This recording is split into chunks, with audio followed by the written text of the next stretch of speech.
So, what is climate finance?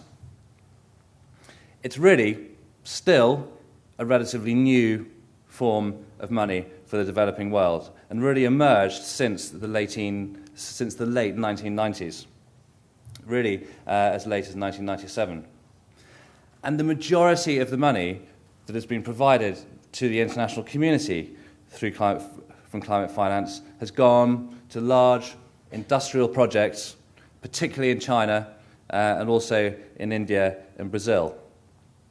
But it can, done correctly, be taken to those 1.4 billion people we were talking about last night, who are often referred to as those at the bottom of the pyramid. Bringing appliances to households, such as solar lighting, partly through the benefit of carbon finance in the country where I live, Kenya. In the last year, we've seen 400% growth in the market for domestic solar lighting in the last year alone. And some companies have seen 450% growth.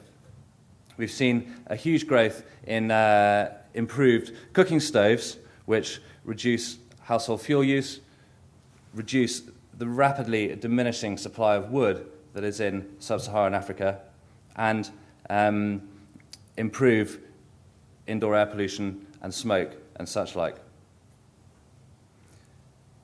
And one of the key things about carbon finance, rather than perhaps traditional aid finance, is that the outputs are measured. If you do not show that you have reduced your emissions, then ultimately the source of finance, the source of money, will dry up. But why is that important? Why is that important? On the one hand, if you're a buyer of emissions reductions, then you know how many carbon credits you're getting.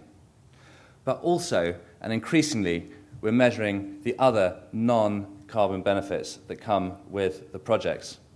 So we're involved with a large project in Western Kenya at the moment.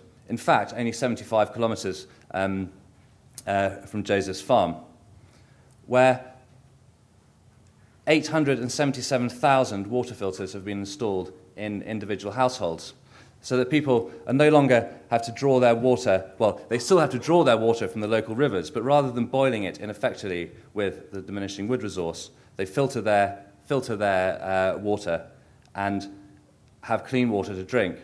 And in fact, the clinical trials have shown that in the under fives, there has, for example, been a 50% reduction in the chances of contracting dysentery, typhoid, and diarrhea in those families. And that's clinically proven. Why is that important? Well, firstly, of course, it's important to the families themselves, because their children and the adults have a much reduced incidence of disease. But on the other hand, it can potentially bring a new source of funding for those people who have money to spend on health budgets and who want to see the outcomes. And indeed, that means in turn that if the private sector or the cooperative movement want to get involved in funding these sorts of projects, then the outcomes are proven and in turn will drive more money to this sort of development. But really, here this is all about cooperation. And I'm very pleased to say, as Chris mentioned, that we've worked with the cooperative group since 2000, offsetting emissions both of the group itself and on behalf of its customers, particularly of the cooperative bank and its mortgage product.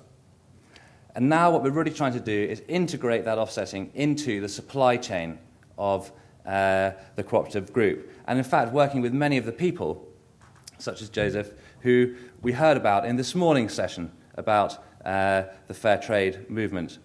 So, for example, working with Finley's, who we've started with at the moment. And there we'll be looking at using the cooperatives to create a market for solar lighting and improved cooking stoves, or whatever the demand is on the ground within those cooperatives to improve their energy provision. But why should northern cooperatives become involved in this?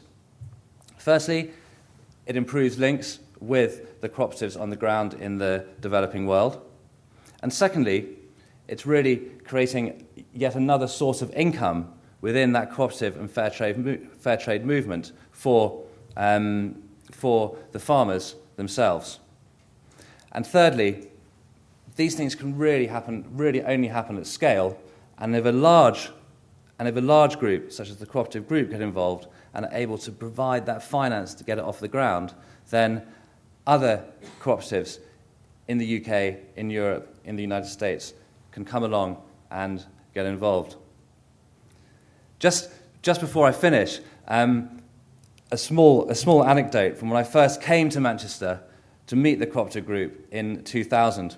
And one of the gentlemen who I met, who no longer works for the cooperative group, said, in a manner rather like Pooh Bear when he is stuck in his hole, half in, half out, he said, yes, the cooperative movement, he said, it's a funny name because it doesn't cooperate and it doesn't move.